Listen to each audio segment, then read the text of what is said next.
अब बात करते हैं इंडिया गठबंधन की। गठबंधन के नेतृत्व को लेकर विवाद लगातार गहरा होता जा रहा है। गठबंधन का नेता कौन होगा, इस पर सभी दलों की अपनी अलग अलग राय है। कुछ दल ममता बनर्जी को नेतृत्व सौंपने की पैरवी कर रहे हैं, लेकिन इसी बीच गठबंधन के नेतृत्व को लेकर कांग्रेस नेता अधीर रंजन चौधरी का बड़ा बयान सामने आ गया है।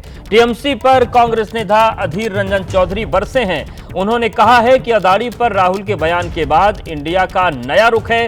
राहुल पर सवाल के पीछे अदानी पर हमला है वजह, और टीएमसी एक क्षेत्रीय पार्टी है। उन्होंने यह भी कहा है कि टीएमसी एक क्षेत्रीय दल है। ममता ने कभी गठबंधन के लिए प्रचार नहीं किया, अधीर रंजन चौधरी ये भी कह रहे हैं। एक चीज मुझे बड़ा चकित कर रहे हैं कि जिस दिन से अदानी जी के खिलाफ राहुल गांधी अपना तेवर दिखाना शुरू किए हैं, उसी दिन से ये एक नया रुख इंडिया गठबंधन के हम देख पा रहे हैं। ये टीएमसी पार्टी एक राष्ट्रीय पार्टी थे, आज वो क्षेत्रीय पार्टी में चले गए। ये फूट डालना मतलब इंडिया गठबंधन को कमजोर करना। इंडिया गठबंधन अगर कमजोर हो, सबसे ज्यादा इसमें खुशी होगी हमारे देश की प्रधानमंत्री और साथ साथ बीजेपी।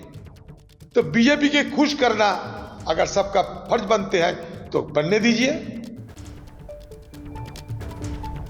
तो सुना आपने अधीर रंजन चौधरी को। वो कह रहे हैं कि जब अदानी के खिलाफ राहुल ने स्टैंड लिया, उसके बाद से इस तरीके की चीजें हो रही हैं। और उन्होंने ये भी कहा कि ये इंडिया गठबंधन में फूट की स्थिति बनाएगी, जिससे केवल बीजेपी को फायदा होगा। वो खुश हो गए। जैनेंद्र हमारे साथ जुड़ गए हैं। जैनेंद्र, अब अधीर रंजन चौधरी का बयान सामने आ गया है। वो कह रहे हैं कि टीएमसी तो क्षेत्रीय दल है, वो कैसे नेतृत्व के बारे में सोच सकती है इंडिया गठबंधन के? बिल्कुल, अधीर रंजन चौधरी पश्चिम बंगाल से ही आते हैं और बंगाल कांग्रेस के वो अध्यक्ष भी हाल तक थे, लंबे समय तक रहे हैं। और वो पहली बार नहीं है जब उन्होंने ममता बनर्जी पर निशाना साधा हो। हालांकि कांग्रेस का जो शीर्ष नेतृत्व है, बाकी कांग्रेस नेता हैं, वो ममता की जो दावेदारी है इंडिया अलायंस के नेतृत्व को लेकर, उस पर बोलने से बच रहे हैं। लेकिन अधीर रंजन चौधरी सामने आए हैं। उन्होंने एक तो क्षेत्रीय दल बताया टीएमसी को, और साथ ही साथ कहीं ना कहीं ये भी कहा कि इंडिया को कमजोर करने से पीएम और बीजेपी को खुशी होगी। कहीं ना कहीं वो इसमें साजिश का एंगल भी दे रहे हैं। तो अधीर रंजन चौधरी ने एक किस्म से निशाना साधा है। और टीएमसी जो हमलावर थी इस मसले पर इंडिया अलायंस को लेकर और कांग्रेस को लगातार नसीहत दे रही थी, कहीं ना कहीं कांग्रेस का जो कमजोर पक्ष बढ़ रहा था, उसके मद्देनजर अब अधीर आगे आए हैं और उन्होंने हमला बोला है, निशाना साधा है। हालांकि ये पहली बार नहीं है, इससे पहले भी अधीर और टीएमसी नेताओं के बीच और ममता बनर्जी को लेकर अधीर रंजन चौधरी से पहले भी टिप्पणियां करते रहे हैं। जी, बहुत शुक्रिया आपका जैनेंद्र, जानकारी और अपडेट्स को देने के लिए।